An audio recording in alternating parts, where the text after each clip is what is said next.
Hi, this is Zarfishar, And this is Melissa.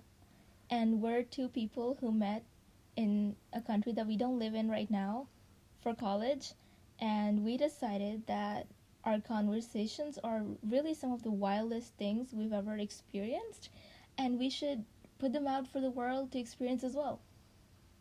Yeah, and so that's why we started Blank, the podcast, and it's called Blank because we are going to fill in the blank every week with whatever we find interesting. It's pretty much an excuse to talk about absolutely everything. That's true. Also because we named it blank also because, we understand that we don't know everything, and we're all learning, and it's life in itself is like a learning curve, and we wanted to keep it open to changes and everything, so we might actually come back, I don't know, maybe next year and make another completely a podcast about the same topic but with completely opposite views, and we want to leave that opportunity open for everyone to experience and grow.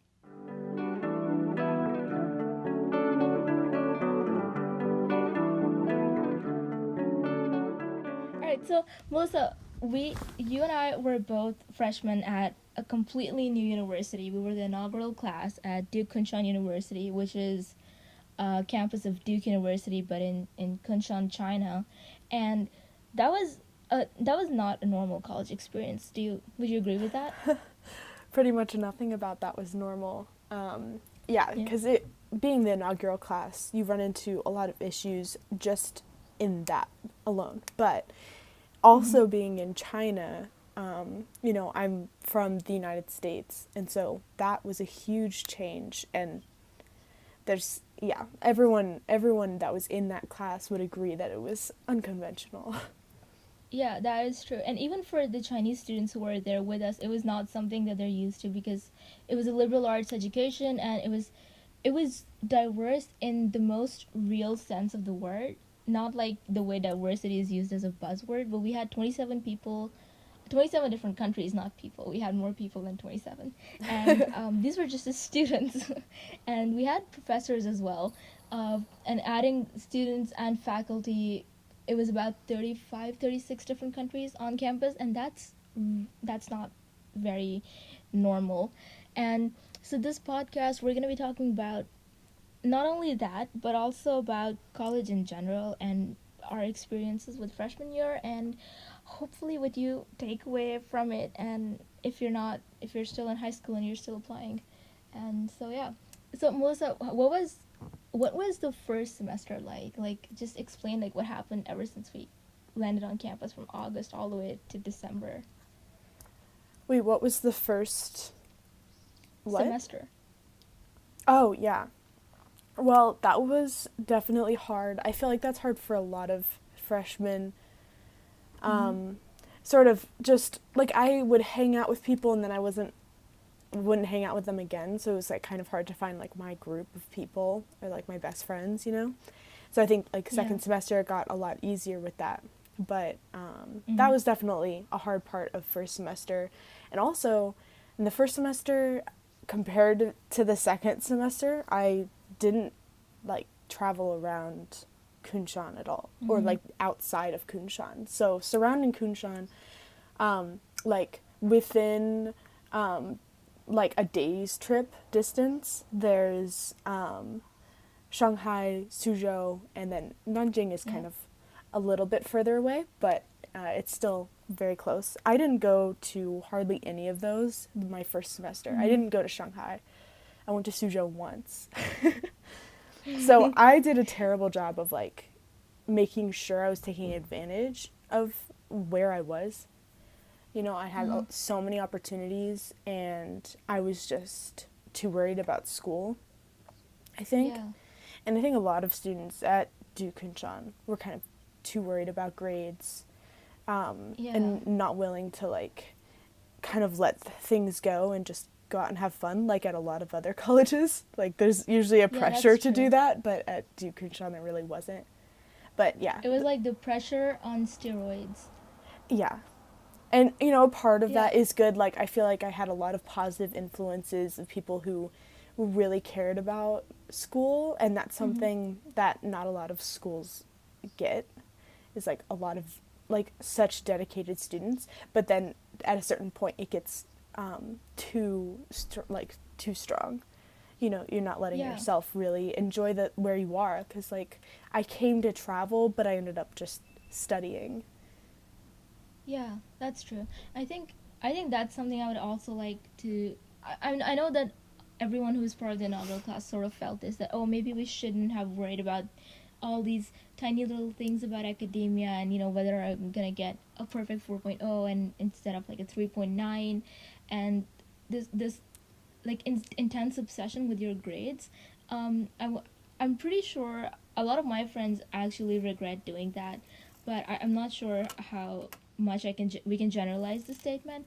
But so for this podcast, I just want to go off of everything that Melissa says. College is really, it's so different from high school. I know this is a statement that people say over and over again, but I felt it really strongly when I went to Duke Kunshan, because it was, everyone there is so unique and so talented and so smart, and everyone just wanted to, because we were all kids who were used to being at the top of like the academic ladder.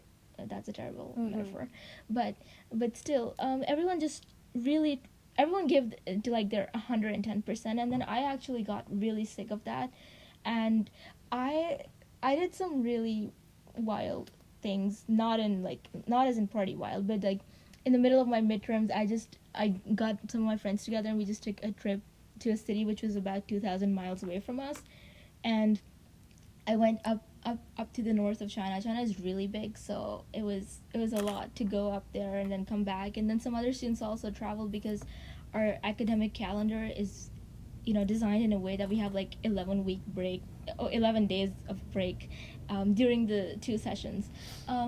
But apart from that, um, Melissa, what do you think about how you utilized your first semester apart from traveling and academia?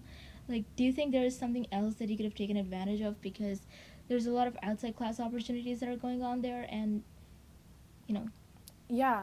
Well, I like you should have talked to me the very first week compared to the last Mhm. week as to like what Mhm. my plans were. And also a couple other my friends. I could think of other friends who like the first week we sat down and we were like planning our schedules together, and Mhm. um and planning out all of the other things we were going to do. And I wanted to Mhm. start 3 different clubs. I was like Yeah. gonna be the president and main organizer of 3 clubs, and Mhm. I ended up like they only allowed us to make 1 club each, so Mhm. Yeah. I had to choose. And then that club, I was like, okay, I'll just put everything into this club. We met Mhm. once and did nothing else. We did absolutely nothing. This accurately sums up Duke Kunshan. This is so accurate. Um, I remember one of our very good friends who you'll probably see featured in one of the upcoming episodes sometime. Momoko. She's a really smart person. She's honestly, she changed my life, and that's not an exaggeration. We were, we had this really cool idea of like this intellectual club where people are gonna discuss things, and we're gonna be in our PJs, and there's gonna be tea, and all these really cute little things, and we didn't meet at all, and we actually canceled it the first time. Our school made us do this training for setting up a club, because they thought that it was part of the bureaucracy of college, and these protocols that they had to ensure that you were somehow fit enough to be able to start an organization. And yeah, we attended one of those, and then we were like, yeah, let's kill the club. So we killed the club because we did not have time for that. Well, yeah, I mean, I think this is something that I didn't really like about Duke Kunshan is all of the bureaucracy around clubs. Because I'm not sure how this Mm-hmm. works at other schools. I feel like it's easier to make a club at other schools. Because I know Right. some, Yeah. like, a lot of them say, like, you just need 5 people and then you can have your club. And at a lot of the schools I visited, they're like, here's just our cheese tasting club or whatever. You know, like, you didn't have to write a whole constitution. And, like, Yeah. they they made us go to like several hour long meetings talking about Mm-hmm. how to run a club, how to write a constitution, how to find an advisor, like all of this stuff. And you couldn't Yeah. just, like, what I ended up wanting to do with my club, since I missed so many of the meetings that it wasn't an actual club, is I just wanted everyone to like meet together as an unofficial club. You know, it just Yeah. didn't. Um, Yeah. do you think this whole annoying procedure was because we were the inaugural class and maybe other colleges have like 100-year or maybe 200-year old traditions that have already been set, and clubs are already like, I know that for example at Harvard and like Yale and Amherst and Williams and all these other like really big colleges, they have like over 500 organizations that you can choose from, and that's a lot of organizations for people to, they might not have these procedures. I don't know. Do you think Yeah. that could be a difference? I'm sure that's a difference because Mm-hmm. like there's not very much you can blame Duke Kunshan for that wasn't That is true. just a result of being the inaugural class, you know? Yeah. I Yeah. feel like they're doing a very good job with what they have. But Mm-hmm. so since we're going to be posting this as the first episode, we have Mm-hmm. recorded some before this, but this will be the first one that we post. Our listeners don't know that I'm actually transferring, or some of them probably do if you know me, but I'm transferring this year. And like looking at other schools, I would like ask Uh-huh. them what opportunities they have for like art outside of class, and then they'd list like 10 different Mm-hmm. clubs or like whatever I Mm-hmm. was interested in. And Uh-huh. so, yeah, I think that what I was frustrated with was also like not just having things that I could already be doing like the first couple Mm-hmm. weeks of class, you know? I didn't want to just have to like wait for all of the clubs to be ready, which, Yeah. you know, if you're in the inaugural class, you have to wait like a long time Yeah, for all of that's true. those to be ready. You do. Also because there were 260 of us, and so everyone wanted to start a new club, and you couldn't, your club couldn't be you and your best friend who never showed up to your club because they had their own club. It had to have people who wanted to do things. And this is so this actually brings us to this really important topic we want to discuss about outside academia things which are essential in your development as a human being, as a person, as a character, that people probably, I don't know how much they take advantage of at college, but I just really want to put this out there. So just contextualizing this whole sentence is that I really don't like the formal education system, and you pick up any country and I can list at least 50 different problems with why that education system is terrible and why it's making, you know, making it's making a labor force. It's not making anything else. And story time here. Melissa, do you know about this guy, Otto von Bismarck? I'm sorry if I'm saying it wrong. I It's don't know who he German. is. Well, he's okay. So he's actually one of my favorite like historic figures because he was both a really wise and a shrewd politician, but also a teenage girl, a hormonal teenage girl at the same time.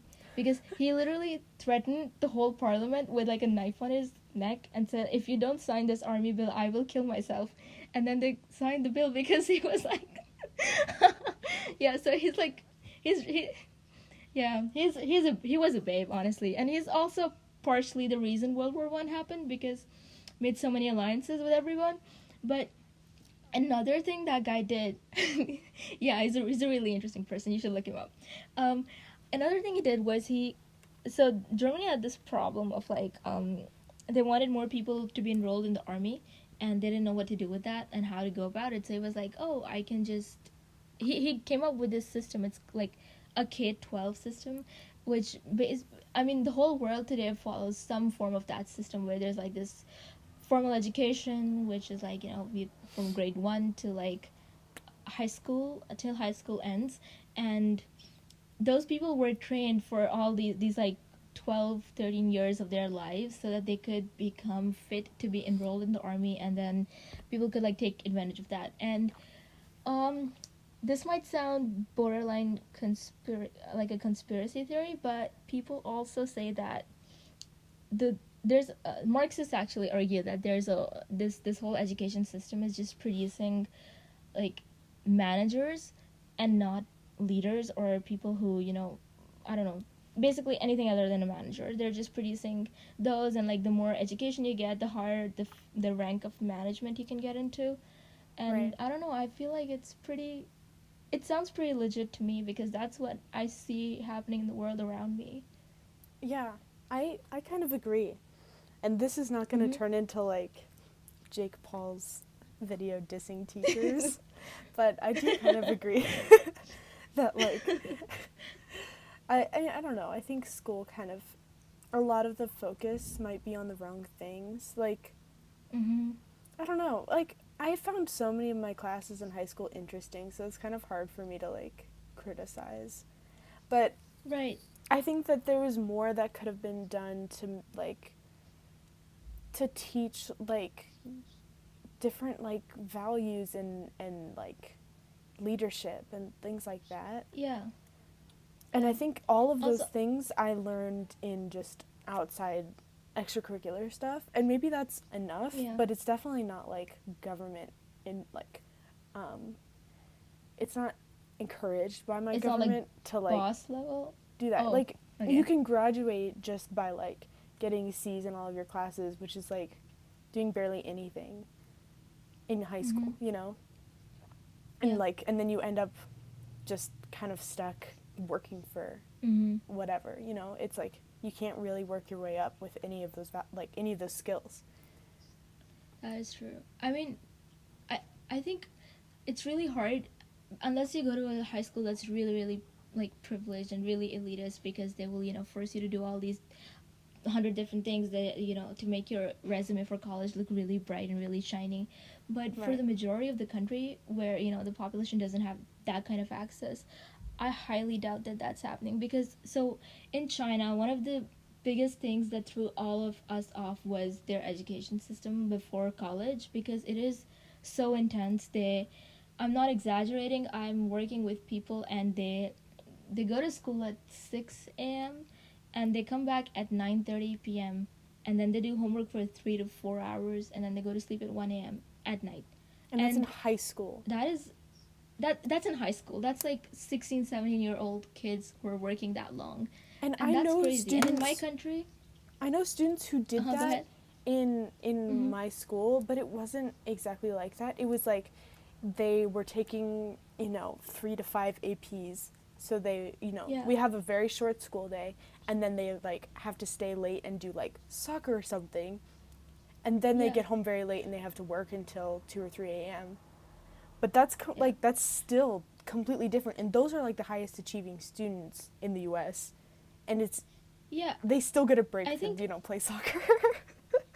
no, I but don't like mean even if to. it's soccer, no, even if it's soccer, I think, or whatever extracurricular club you're doing, because I did debates for a very long time. Right. Actually, I did debates throughout my high school, and what they did, we got off at 4 p.m. and then they made us stay for like 5 to 6 hours, and I have come back home at 11, and this was not on a day of like a competition. This was just training, and Oof. people who were in that school and they were already doing it, they would do all of this, and then they would go back and study and do their assignments, because during tournament weeks this would happen all the time. And then I know that China is only academic focused, but I think even in the rest of the world it's pretty crazy, because the rest of us, like people who are applying to US colleges, you have to make sure that your extracurriculars are good enough for them to even consider you, and your SAT score is of a certain bracket if you want to apply to a certain school. And we're all basically just everyone's dying everywhere. And not to take away from like the pain that Chinese students suffer, but I think throughout the world this is it's so intense, and I Yeah. don't see the point at the end of the day. It's really it's bad everywhere, I think. And Yeah. yeah, it's like and another thing is like when I was like looking at schools originally and now transferring, like my Mhm. counselors have been like, hey, let's look for like the best like science programs or the best whatever. Like let's Yeah. find you the absolute best because you have, you Mhm. have a great GPA. We can find you a great school, like you could get into it. And so like one of my counselors was like, oh, you could like apply to Yale or like all of these like high level schools in the US, And I was like, no, you don't understand, like, why I needed to, like, do so well with all of this. It's like, I can't even afford, like, the schools that are, like, I mean, Oh I my couldn't god. afford the schools that I, like, would really challenge me. Like, I don't even really want to go to, like, Yale or Harvard or anything like that, and I might Mhm. not get in, I don't know, but I definitely couldn't afford it even if I did get in, you know? And so it's Mhm. really about, like, Yeah. students have to work so much harder to get into schools that they want because they need the Yeah. scholarships. And, like, I Yeah. understand that, like, very low income people can get good financial aid and stuff like that, but, like, my parents are, like, middle income but with 8 kids, and the FAFSA doesn't Yeah. account for 8 kids that they're all paying for Yeah. college for, you know? Mhm. So I Yeah. feel like that's, like, I money think makes it unfair for a lot of students. it does. And honestly, colleges are just a business. That's something that I think the more people realize this, I think the better this whole situation can be dealt with. Every institute, you know, the largest percentage of the tuition fee that students actually pay does not go to faculty, does not go to administration. It goes to well, some of it goes to financial aid for other students, but a lot of it actually goes into marketing for these schools because after a point, how much can you really differentiate Harvard from Princeton or from Stanford or like it's too much after a point. And then one of the things that I'm very grateful to have in Duke Kunshan is the kind of opportunities that didn't exist in other colleges. Like we literally made pancakes with the dean and his family, and it was like a whole bunch of students, and none of us knew each other. We just and that group kept growing and growing, and it was a lot of friendships actually came out of that, and a lot of really meaningful conversations came out of that. And now a lot of those people are doing some pretty important things for the school. Whether it's going over policy or whether it's like they're just they're taking leadership roles in the school. But like I don't know, I can't imagine institutes like Harvard and Yale really being different from each other. And I know that it comes to the really really small details where Harvard is like, oh, if you we have a good law school and we have a good medicine school, and Yale is like, oh, we have a good drama department and performing arts. And but I don't know, it's really frustrating when I really think about it. Yeah. And I think, And the like, whole loan problem that you guys oh have is my God, absolutely crazy. it's scary because, like, that's going to It is start scary. hitting everyone really Economic hard. crisis, guys. Yeah. There's an If we economic make it crisis that coming. long. But yeah, Well, like, maybe China doesn't need to go into a trade war. The New York Stock Exchange is just gonna collapse on its own because of college loans. You heard it perfect. here first, guys. Blank predicting economic future. Two No, completely okay. unqualified people just guessing about economics. I would Yeah, I listen to mean it's that fun to conspire. podcast. Just two people making wild accusations and completely unbased, like, That is generalizations true. and stuff. Yeah, that would be funny. No, hey, we have a lot of information. We We watch do. we watch a lot of YouTube drama. We know how things are gonna unfold. We do. We We do. predict things. We're ready. We're ready for the We future. are. If you We know, are. if you know how to avoid a James Charles scandal, you're ready for the future. Yeah, that is so true. I'm so proud of myself. Okay. No, we have to keep this college pace. All right. So, what do you think? So we discussed we really gave college a lot of shit for everything that it does. Well, I think What do you think? it's like it's a challenging system, but you just have to know, Mm-hmm. like, you just have to be able to, like, know what you want out of it and work, like, That is true. not just, like, throw yourself into it working for, like, what everyone is telling you to work for. Like, Mm-hmm. you have to, like, come into it. Like, what I should have done going to China is I should have been like, I'm here to travel, I'm going to do that, like, once every month I'm going to go to a new city or something like that, you know? Yeah. Yeah. So, like, even though the system That isn't helping you do that, like, you can't blame the system completely. Like, it's kind of a cop that out, is you true. know? That was my own fault. That's true. Yeah, I think that's not just you. I think everyone's been doing that. I met this guy. Okay, so I'm really interested into like um, innovation and a little bit of tech, but mostly like entrepreneurship and how these people you know, they do things which the rest of the world is like, yeah, wow, that's great, and like we needed that, and this problem has now been solved. So I met this guy at DKU, and he said that a huge part of becoming someone like that is not, you don't have to become, it's not what Instagram entrepreneurs tell you to do, or what these like motivational videos on YouTube is like. um, it's actually finding problems and being able to solve them, and then getting around things which are, which present themselves as obstacles to you.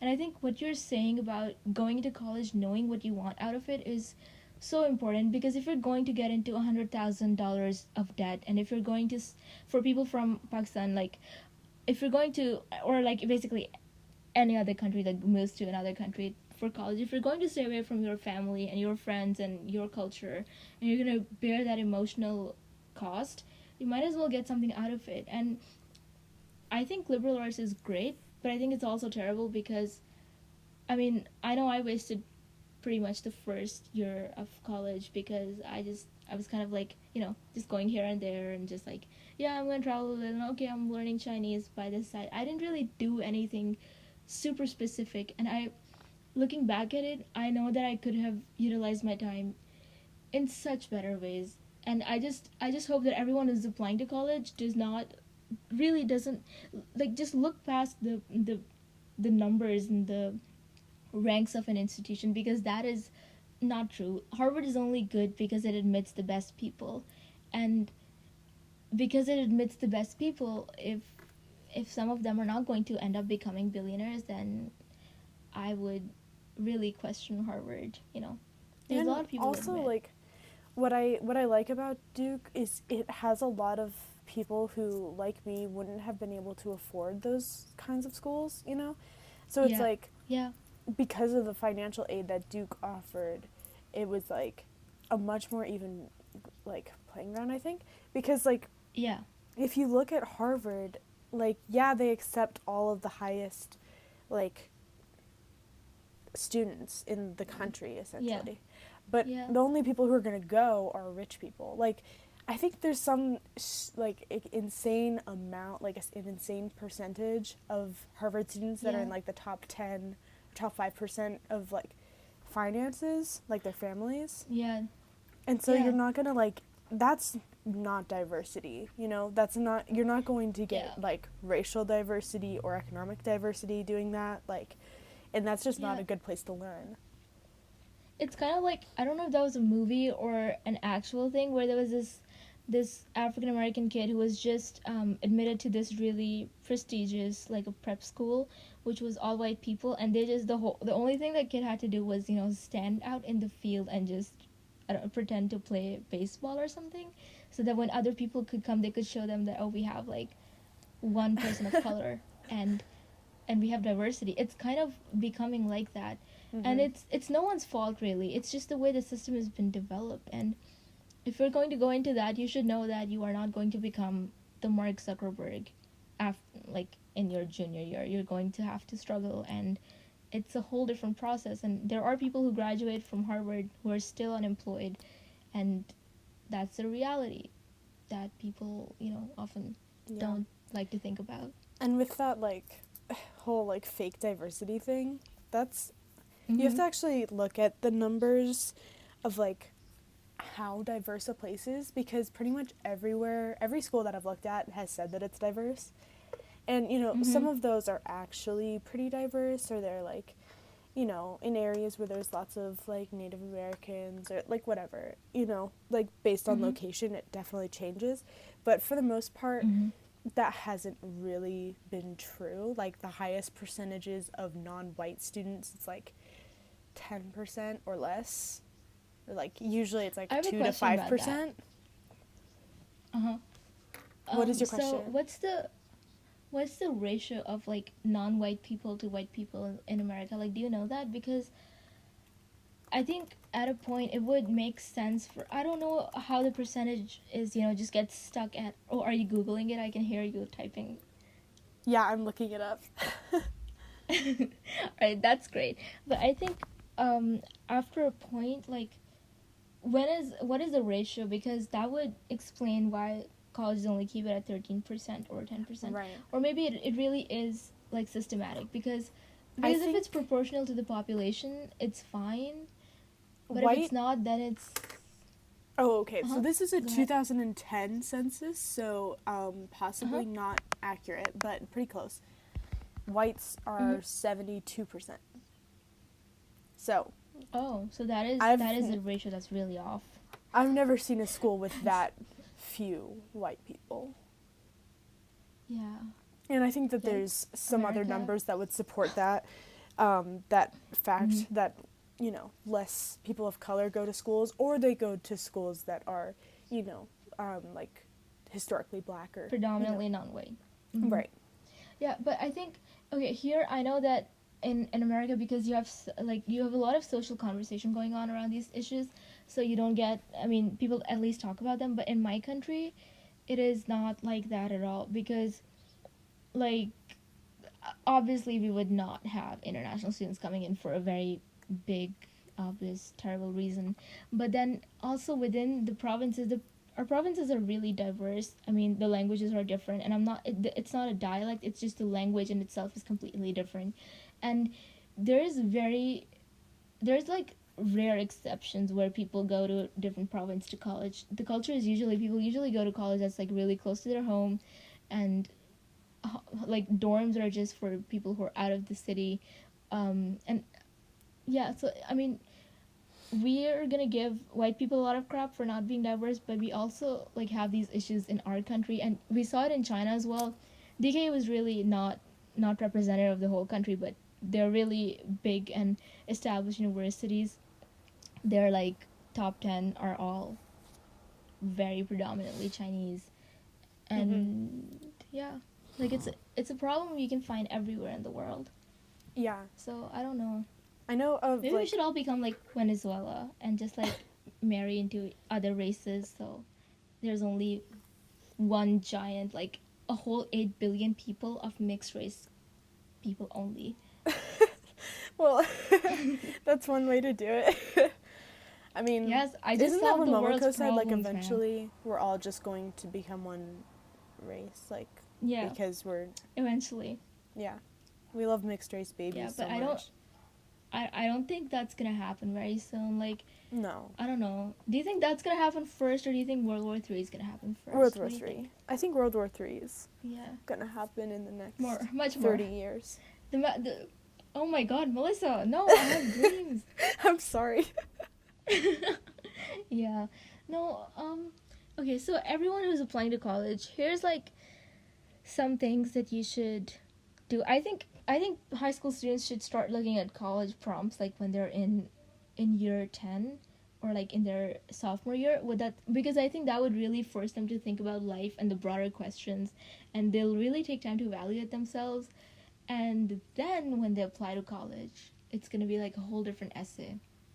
Yeah, I kind of wish I'd looked at some of those essay questions first because I didn't really care about much the first couple years of high school. I started to figure Mhm. that out later, but like I think that I was just, doing clubs and like trying to figure out what I'm like passionate about or whatever, but I wasn't really prepared for like Mhm. questions about like leadership or I don't know, other things like that. Yeah.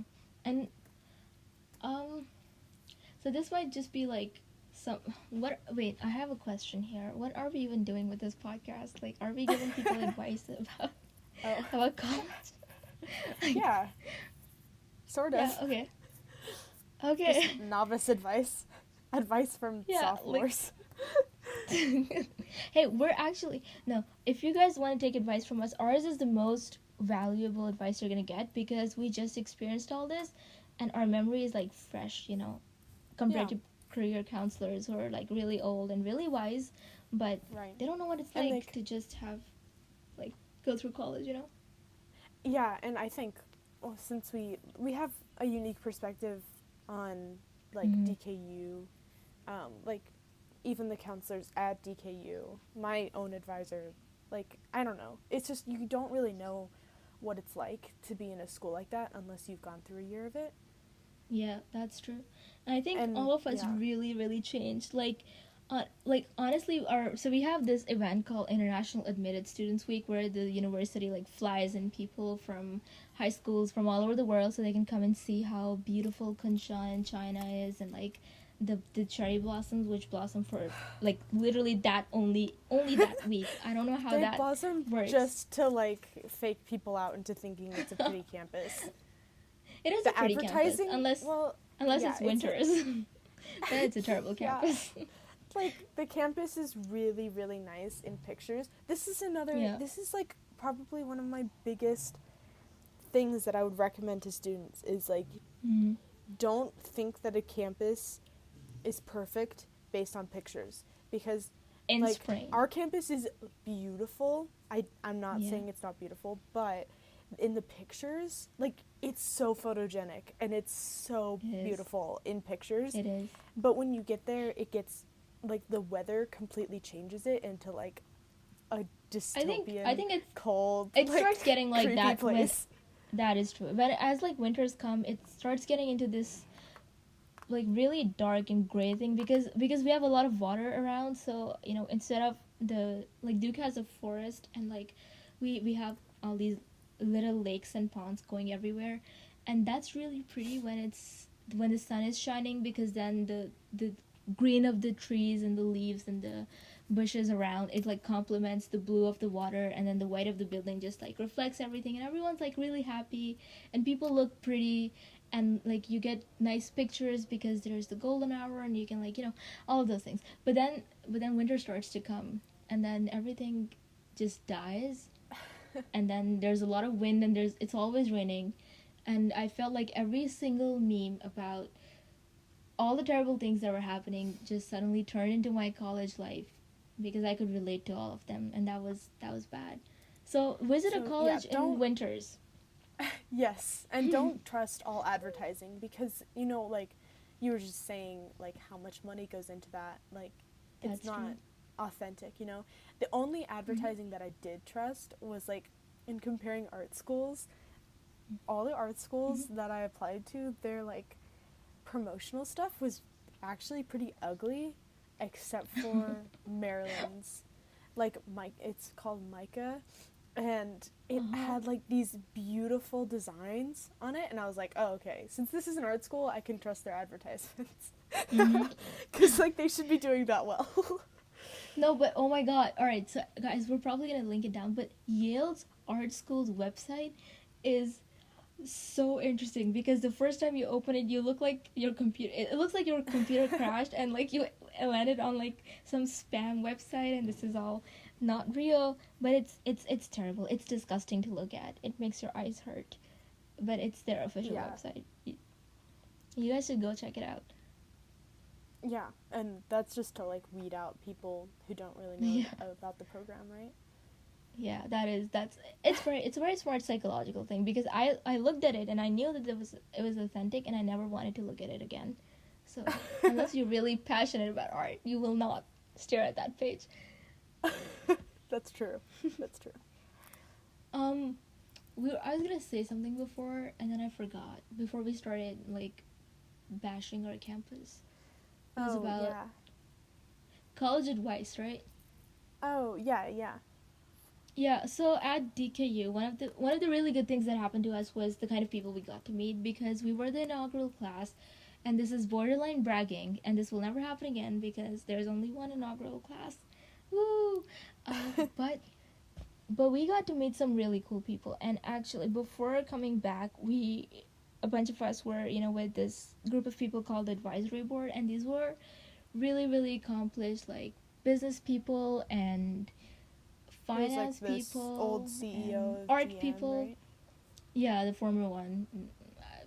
Yeah, let's not. I was gonna That's say something about like what his just for an performance did. example. Yeah, Oh, no, no. Oh just no, for we an can. example of like the Yeah, accomplished no. people that you guys got to Yeah, meet. we can.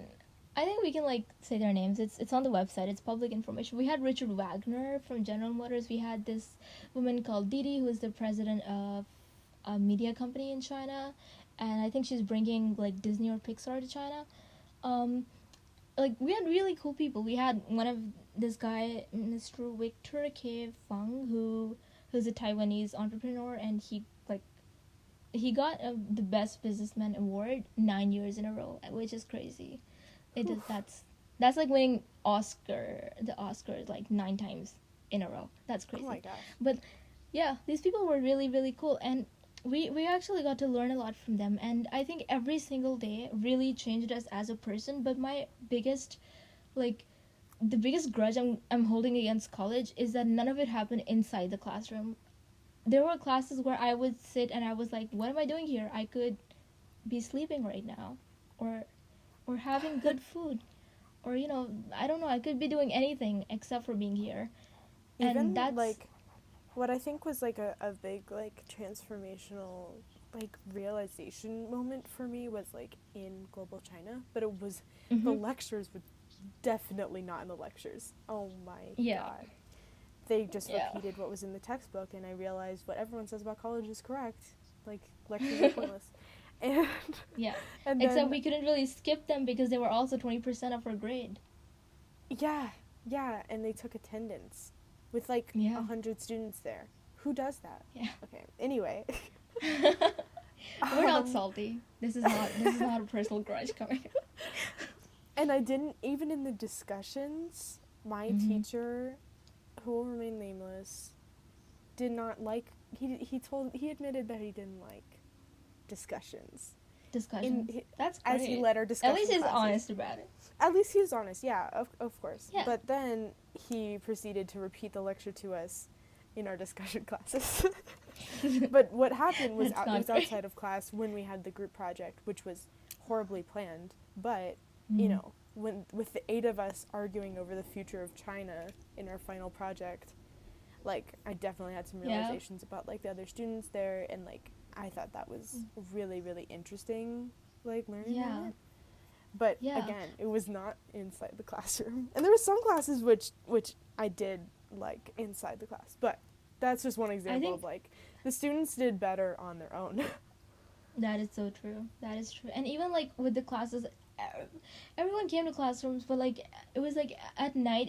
If anyone was to come to DKU at night, it's like an alive campus. No one sleeps. It was so bad. My friends and I, we ordered McDonald's every single night and towards the end of the first semester. And in China, for some reason, everything shuts down at 9 p.m. And so we ordered online. There's this app called Meituan, and we kept looking at it and at like 11 p.m. because that's when our sleep schedule was less messed up. And then I kid you guys not, 2 weeks later McDonald's started they increased their delivery time till 11 p.m. and we kept doing it because our sleep schedules messed up got even worse. Like we messed them up even more. And then McDonald's started delivering till 2 a.m.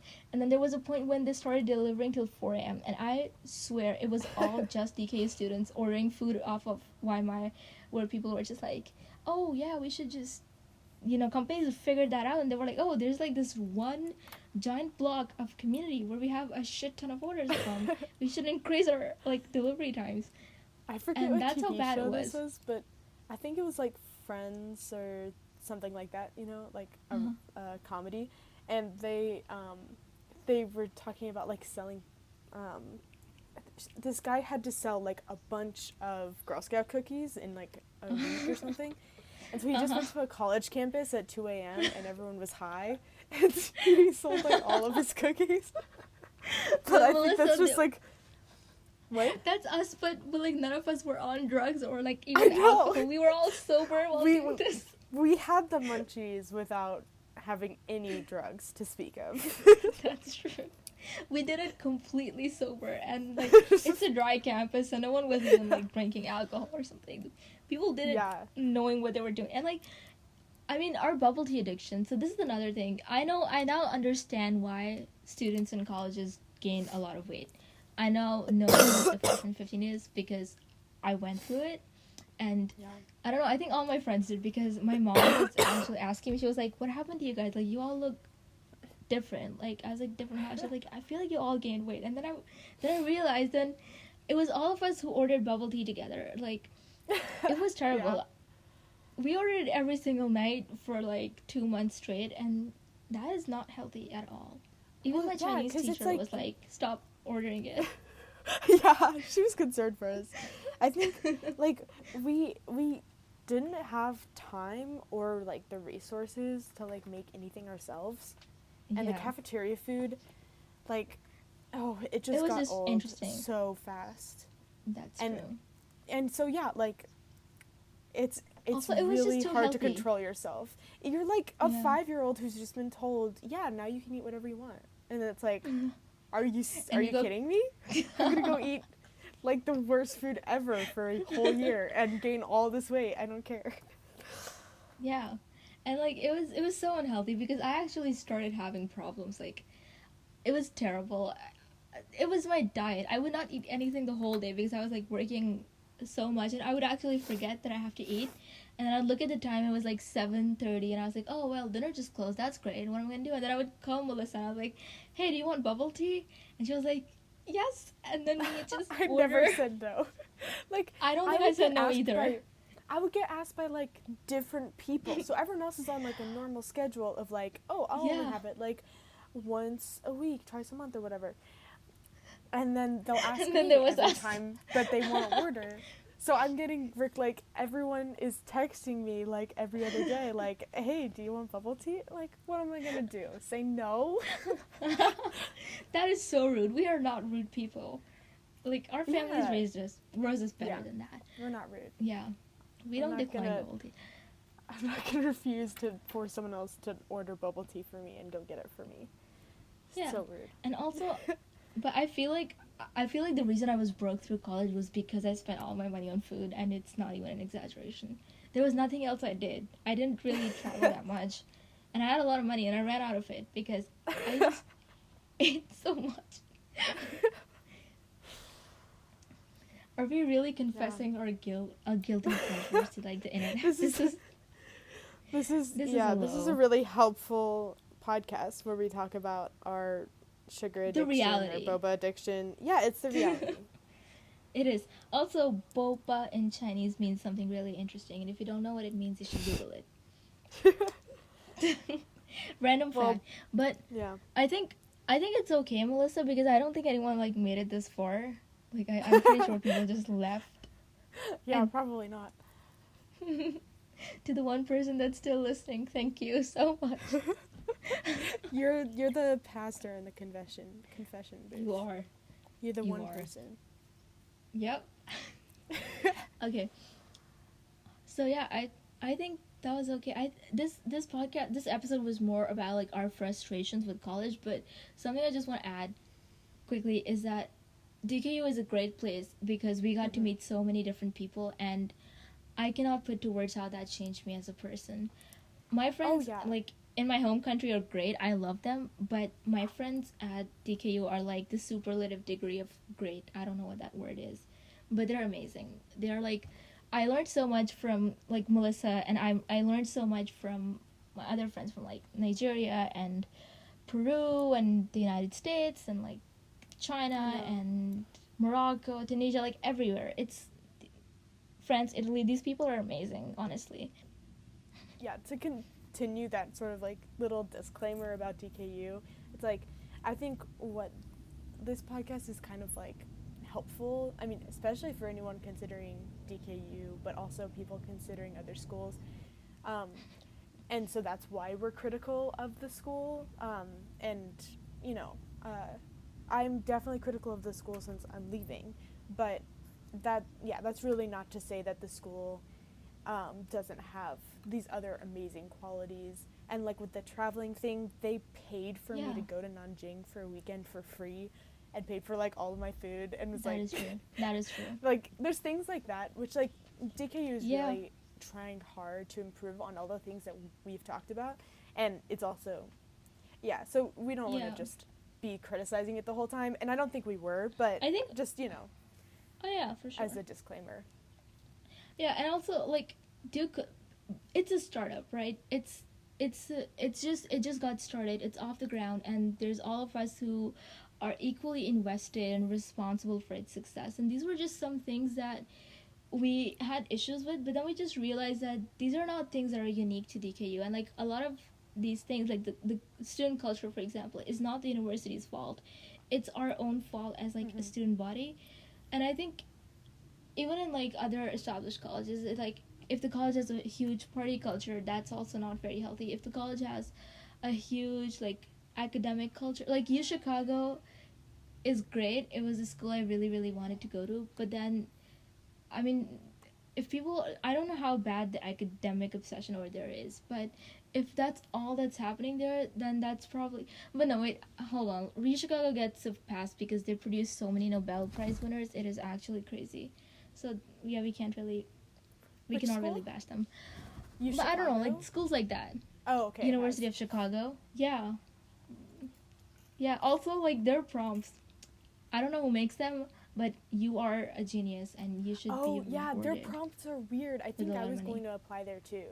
Because they have like I really love their interesting prompts. prompts. Well, What do yeah, you mean? but they're weird, man. Like, They they're are. good, but they're weird. And, like, I think if you're interested in, It's like, unique schools with, like, really smart people, U Chicago is a great one to, like, look at those prompts early Yeah, and, it like, is.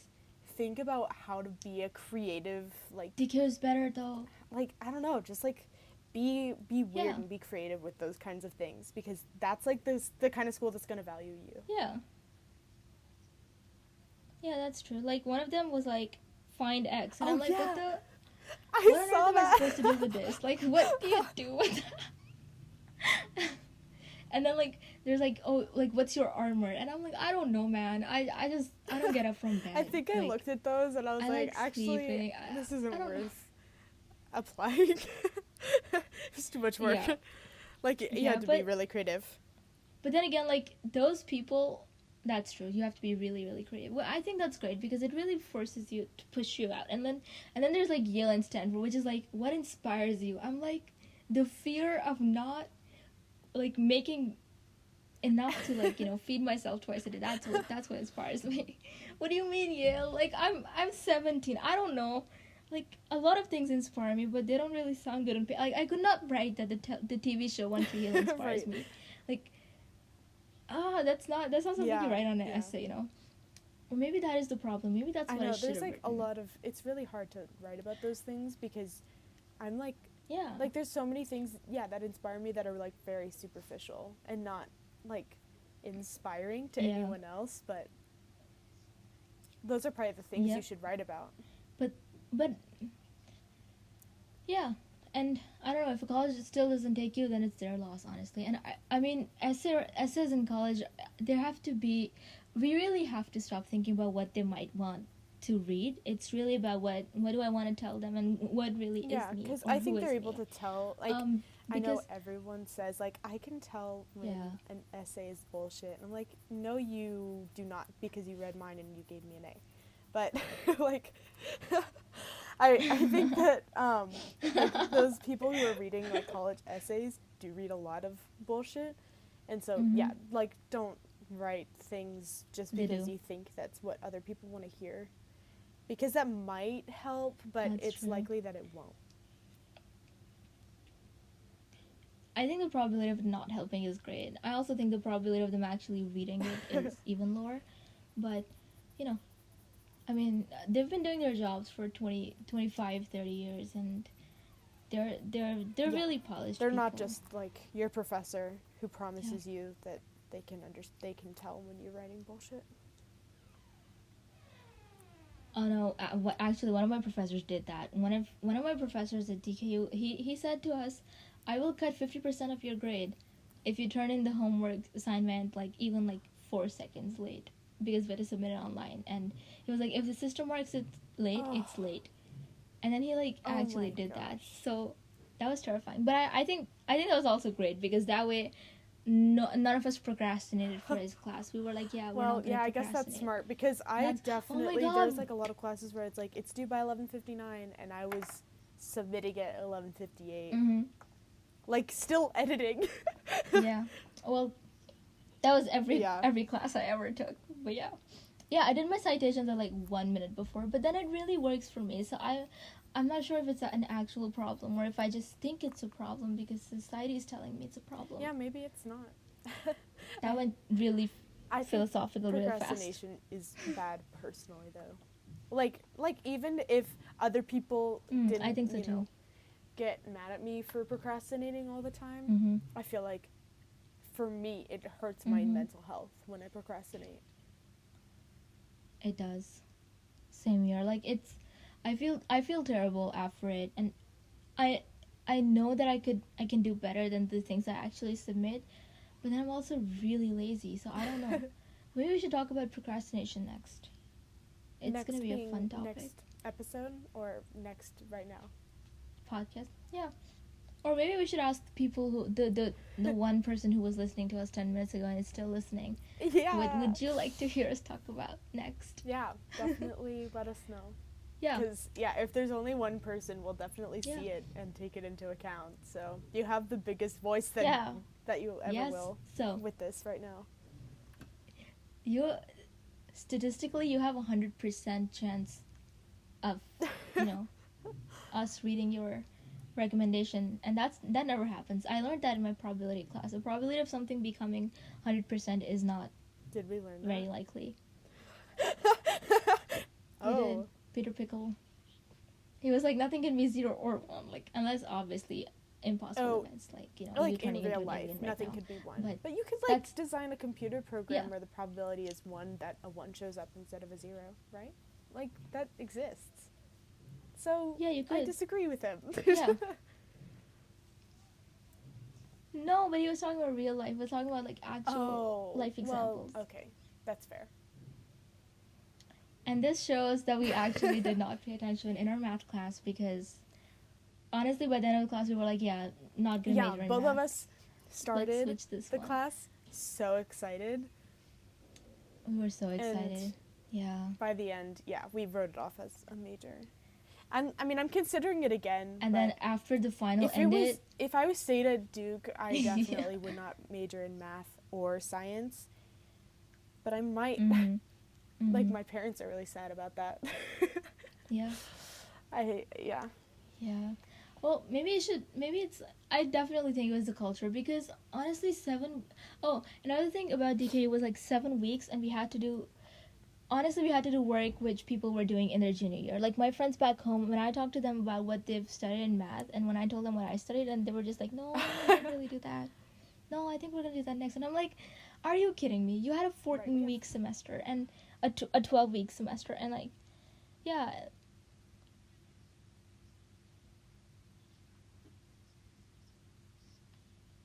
Yeah.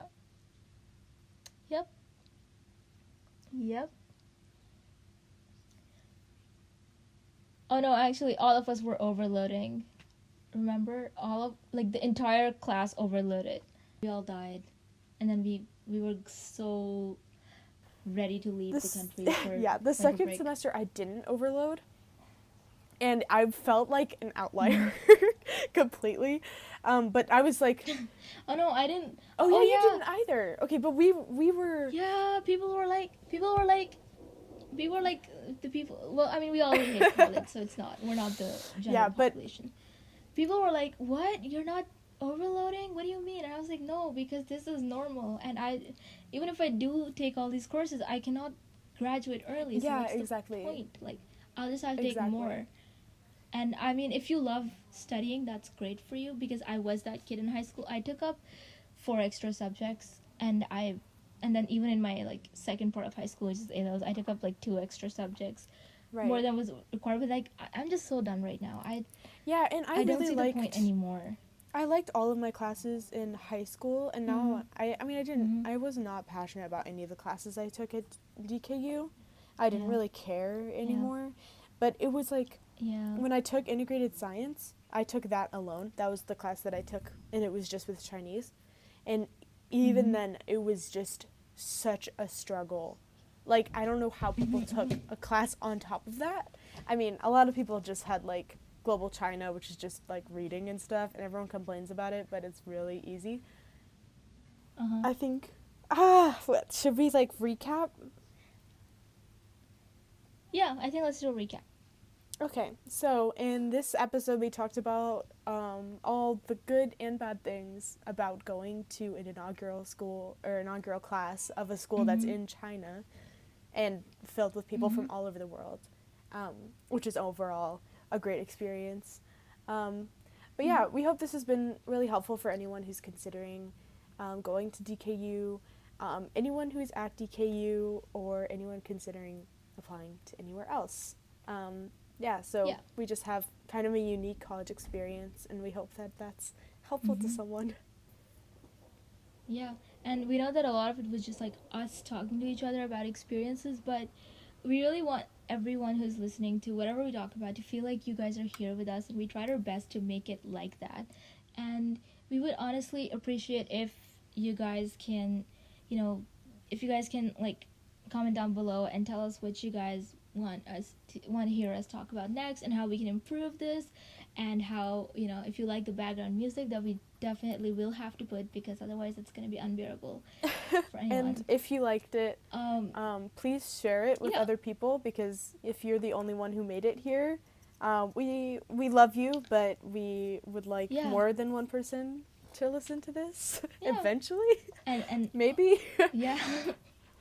Hopefully. And like if you're our moms, then um Hi, Mom. well, thank you for hi mom, thank you for like believing in us and like for sitting to it, but we really hope that you're like someone else. But yeah, with that, we are signing off, and like in the description box down below, it's gonna be our Instagrams. And Melissa does art, and I really like entrepreneurship, and I like try to do small things where I try to just do things, you know. And let us know if you guys have any questions, comments, concerns, whatever. We really want this to become like a community